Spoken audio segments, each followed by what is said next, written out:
world's first Buddhist embassy. Not a temple, not a monastery, an actual embassy in Ottawa, Canada, and then spending the next 25 years convincing governments, diplomats, and city mayors that Buddhism deserves a formal seat at the cultural table.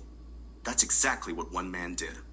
Today, we're spotlighting Visita Sirin Leelaratna, the founder of the Buddhist Embassy in Ottawa, specifically what this organization actually is, why he launched a federal petition to make May Buddhist Heritage Month in Canada, and what his story tells us about how diaspora communities reshape the countries they call home.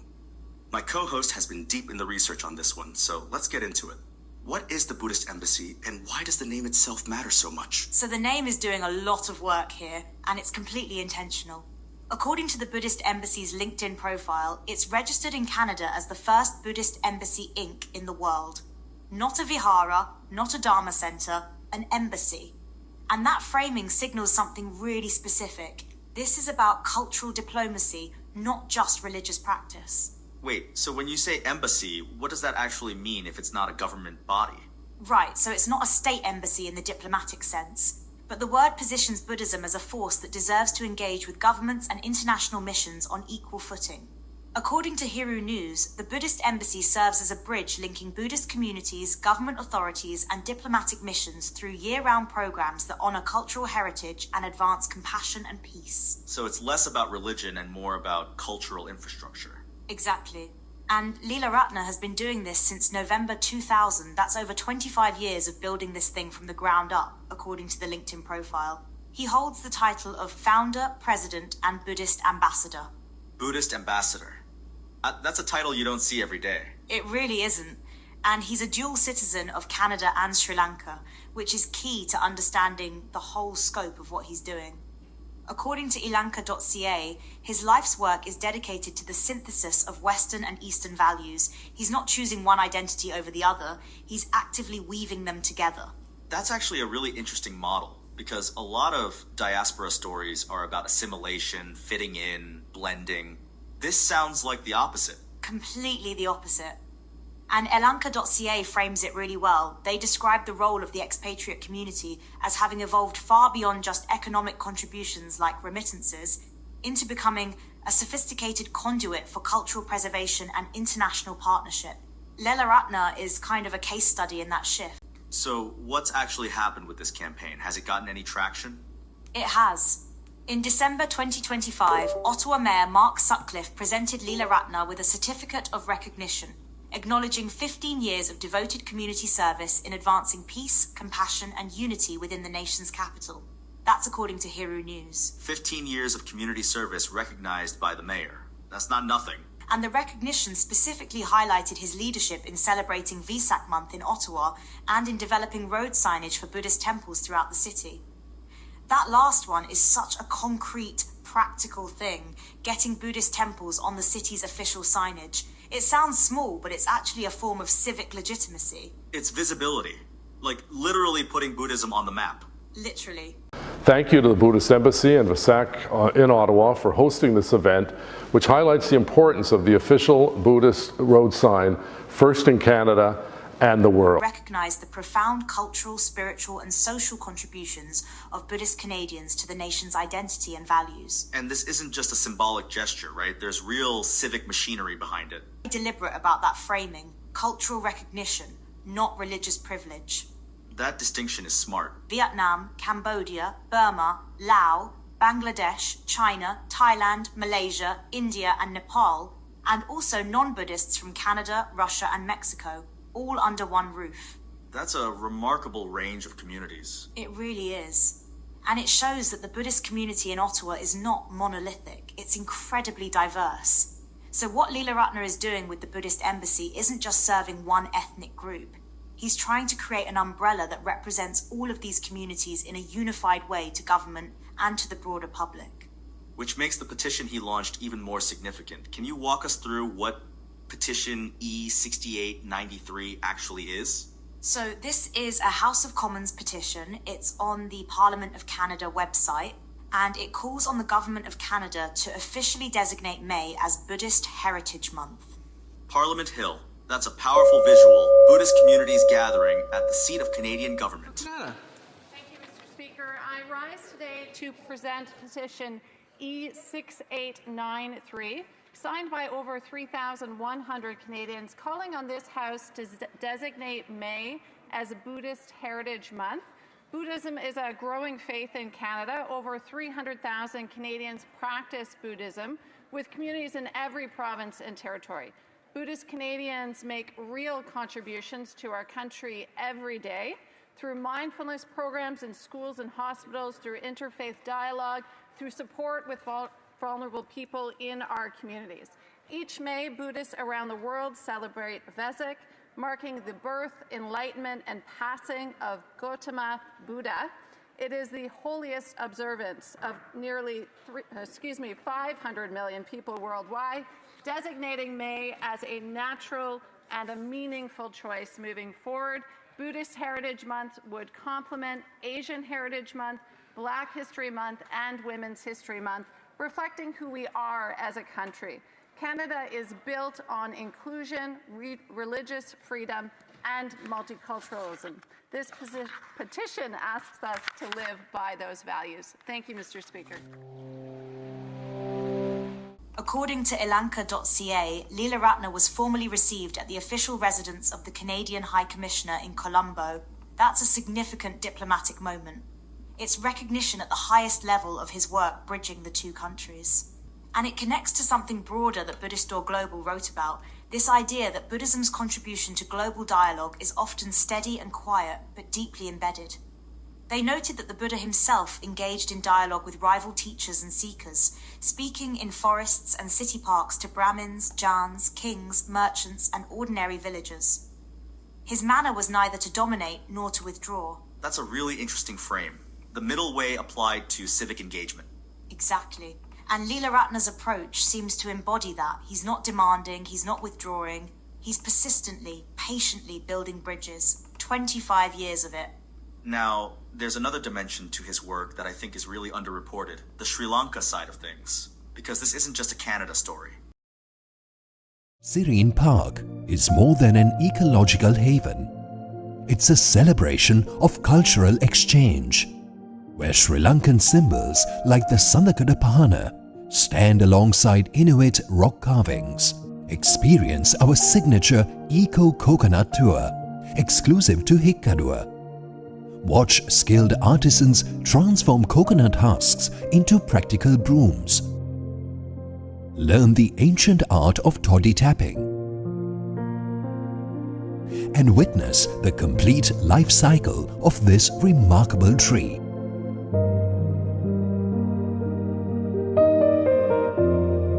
Our secure animal sanctuary offers a rare glimpse into the lives of Sri Lanka's diverse wildlife.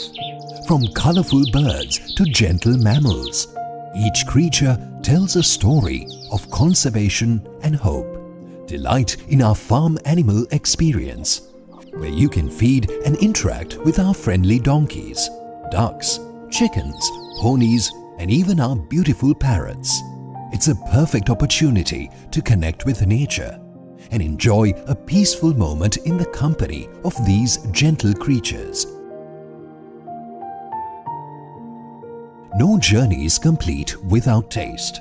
Sirin Park is a symbol of sustainability, as our eco-tour is powered by pure renewable solar energy, a testament to our dedication to the preservation of the planet for future generations. He owns and operates the Sirin Park Eco-Guided Tour in Horagampitiya, Hikkadua, that's in Sri Lanka, which was established with an investment of Rs 200 million, according to Hiru News. The aim is to enhance tourism, disseminate Buddhist teachings, and attract visitors. So he's literally building a physical space in Sri Lanka where the histories of two nations can intersect.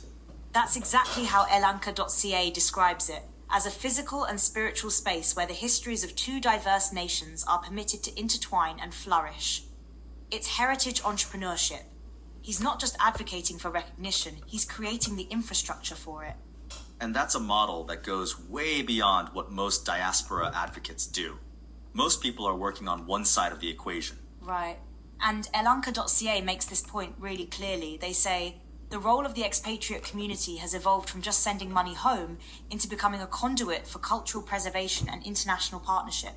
Leelaratna is operating at both ends simultaneously. Let me push back a little here, though, because 25 years is a long time. And I think the honest answer is that the Buddhist Embassy is still a relatively small organisation in terms of its digital footprint. But the impact isn't measured in followers, it's measured in things like a mayor's certificate of recognition. Buddhist communities have contributed to Canadian society through education, cultural engagement, community service, and public participation. But these efforts have been steady and often quiet, yet deeply embedded in everyday life. The recognition is about making the invisible visible. Making the invisible visible. That's a good way to put it. And there's a practical dimension too. When you have a designated Heritage Month, you get institutional support, schools can teach it, governments can fund events, media covers it. It creates a feedback loop of visibility and legitimacy. That's what Leelaratna is trying to build, a meeting with the Canadian High Commissioner in Colombo and a federal petition that's actively moving through Parliament. So the influence is institutional rather than viral. Exactly. And that's actually consistent with how Buddhism tends to operate in civic spaces, according to Buddhist Door Global. Steady, often quiet, but deeply embedded, is a real organizational achievement. And that's kind of the through line of everything Leelaratna does, coalition building. Whether it's between Buddhist traditions, between Canada and Sri Lanka, between Canada and Thailand, between Buddhist communities and government. One bridge at a time. And that's not a metaphor, it's literally what he's been doing for 25 years. Road signs for temples, a federal petition, a national gathering, a diplomatic meeting in Colombo, an ecotourism park in Hikaduwa. Each one is a bridge. So when you step back from all of this, the Buddhist Embassy, the petition, the mayor's recognition, the Sirin Park in Sri Lanka, what's the bigger picture here? The bigger picture is that cultural recognition in a multicultural country like Canada doesn't happen by accident. It takes someone willing to play a very long game, to show up at City Hall, to file federal petitions, to meet with ambassadors, to build physical spaces on 2 continents, and to do it for decades before the mainstream notices. And Leelaratna's story is a reminder that the people doing that work are often operating quietly, without a massive platform, without viral moments, just consistent, patient bridge building. And the results are real. A mayor's certificate of recognition, a meeting with the Canadian High Commissioner, a federal petition moving through Parliament.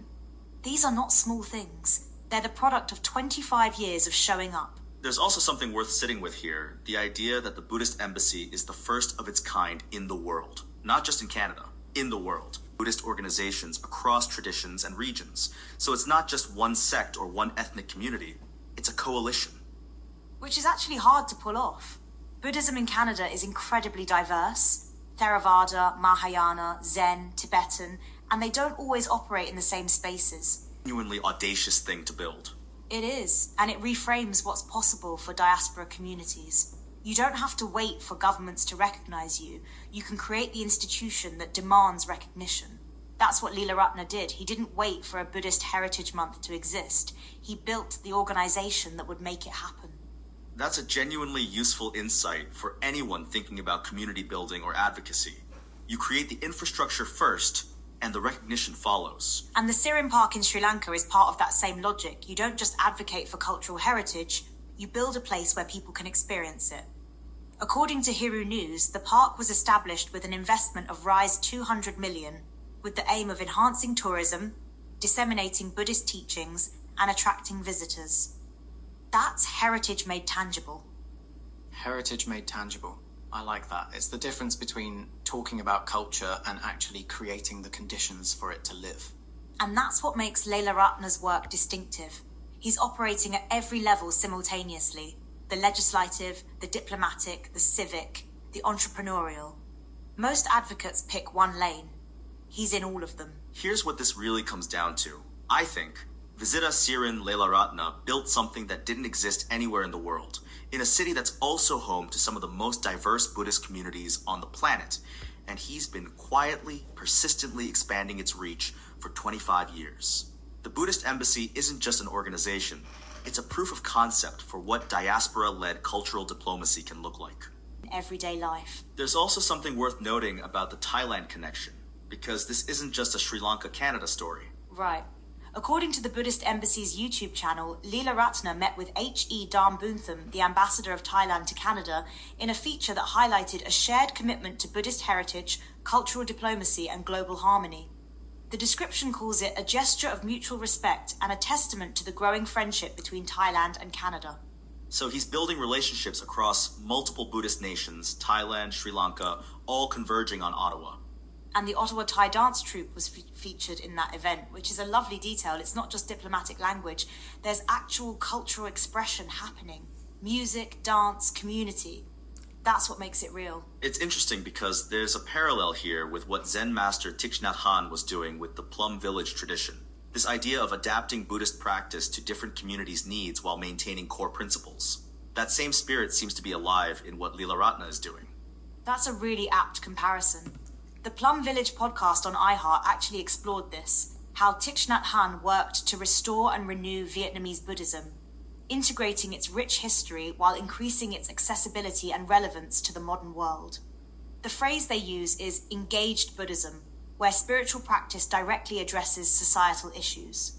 And Leelaratna is doing a version of that, engaged Buddhism through civic advocacy and cultural diplomacy. Exactly. He's not asking people to come to a temple. He's going to Parliament Hill, to the Mayor's office, to the Canadian High Commissioner's residence. He's bringing Buddhism into the spaces where civic life happens. And he's also done something really concrete on the ground in Sri Lanka, right? Not just diplomatic meetings. Yeah, this is where it gets interesting from an entrepreneurship angle. The next time you walk past a Buddhist temple in your city, there's a decent chance someone spent years making sure it had a road sign. And that's the kind of quiet, persistent work that actually changes things. Live from the National News Studio, Sri Lanka. Welcome back as we take a look at more local stories. A proposal by Sri Lankan Buddhists to designate the month of May as the Buddhist Heritage Month has gained momentum in Canada. The proposal has reached a significant milestone in the Canadian parliamentary process, presented by a Sri Lankan national living in Canada. The initiative was brought forward by Visita Sirin Leelaratna, a Sri Lankan Buddhist who advocated for official recognition of Buddhism's cultural and spiritual contributions to Canadian society. In Canada, public initiatives must first gain support through a formal petition process before being considered for parliamentary legislation. The petition calling for the designation of May as Buddhist Heritage Month was published on the official website of the Parliament of Canada and has already reached the minimum number of signatures required to advance the proposal. Consequently, the Canadian Parliament has approved the preliminary steps necessary to move the proposal towards being drafted as a parliamentary bill. Visita Sirin Leelaratna stated that the bill is expected to be presented and passed in the Canadian Parliament in the near future. He also noted that the petition remains open, allowing any Canadian citizen or resident to continue signing in support of the proposal by logging on to the Parliament of Canada's official website. Once adopted, the annual observance of Buddhist Heritage Month in May would provide an important platform to promote Buddhist heritage, values and traditions across Canada, with official recognition and support from the Canadian government.